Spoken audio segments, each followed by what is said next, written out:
Troisième enseignement. Chers amis, nous abordons le troisième chapitre, pas d'évangélisation sans collaboration et sans amitié.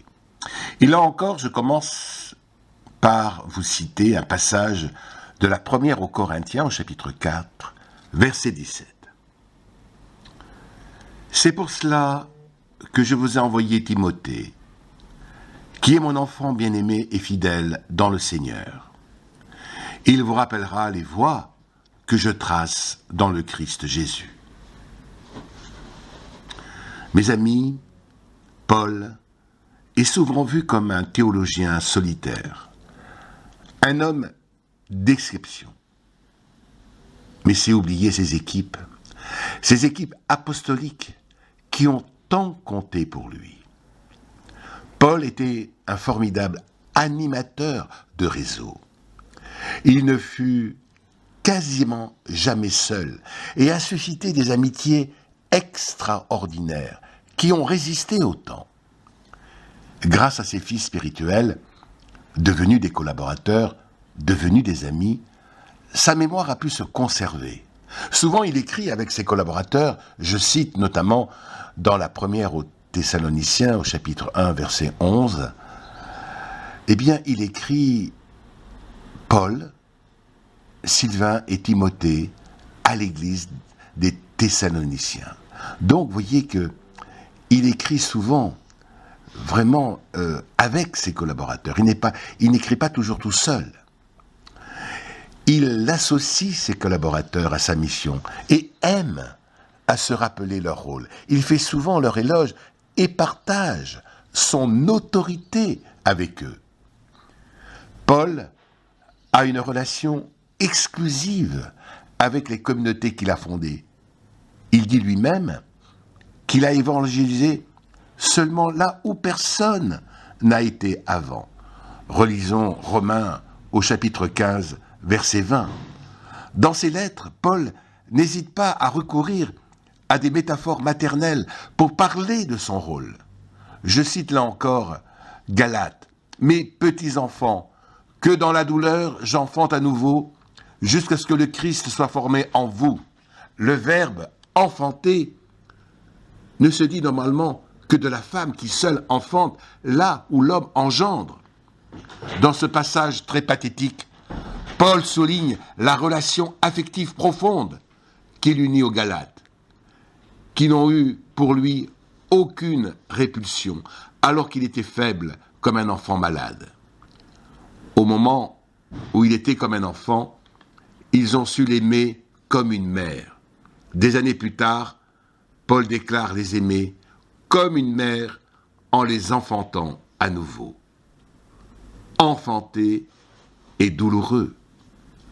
Paul souffre d'apprendre qu'ils sont sur le point de renier celui par qui ils ont reçu la foi. Il doit donc les enfanter à nouveau, leur redonner la vie du Christ, car abandonner son enseignement, ce serait régner le Christ. Si Paul prend la métaphore de la mère, c'est aussi qu'il ne veut pas invoquer la force de son autorité apostolique, mais souligner la force de son amour maternel, un amour né dans la douleur et prêt à surmonter toutes les rébuffades. Relisons ce qu'il écrit dans la lettre aux Thessaloniciens, au chapitre 1, versets 2 à 9.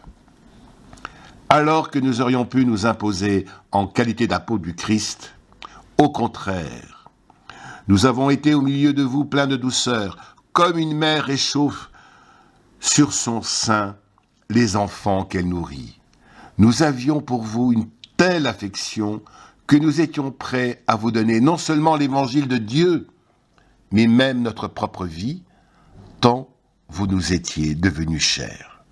Extraordinaire, extraordinaire. Oui, Paul a été un homme extraordinairement fidèle en amitié. Là encore, relisons ce qu'il écrit dans Romains, chapitre 16. Tite, Timothée, Solsthène, Sylvain, Priscia et Aquila, Aristarque ont été des amis. Jésus avait les 12, Paul aussi avait des proches. Et certains étaient prêts à donner leur vie pour lui. À Éphèse, semble-t-il, les époux Priscia et Aquila ont risqué leur vie pour le sauver. Or, Paul était au bord de la mort. Je cite là aussi la lettre aux Corinthiens.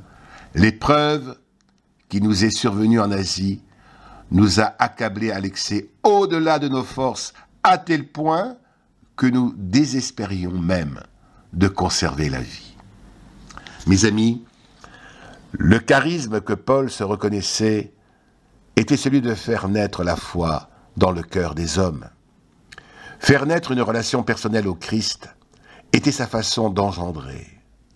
Il peut écrire à Philémon, je cite, « Je te prie pour mon enfant, celui que j'ai engendré en prison, Onésime. » Longtemps plus tard, François Xavier, qui était né à une foi personnelle dans le Christ grâce à Ignace, écrira depuis l'Inde à celui-ci, « Mon unique Père dans les entrailles du Christ. » Paul nous apprend à vivre l'évangélisation comme un travail d'équipe et ne pas se séparer,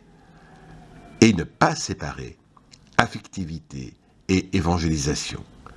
Là encore, retenons bien ce que François Xavier avait lui compris en écrivant évidemment à Saint Ignace, oui, eh bien, mon unique Père dans les entrailles du Christ.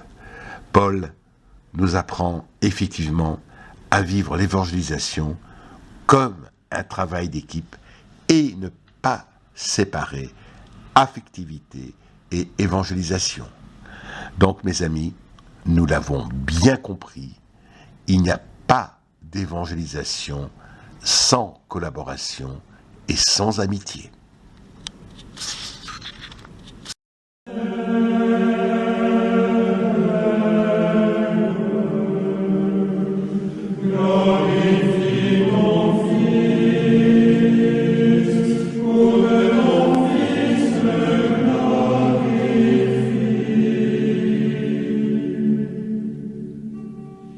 C'est en toi, Seigneur, que je cherche refuge, pour n'être pas définitivement confondu. Tu es juste, délivre-moi, penche vers moi ton oreille.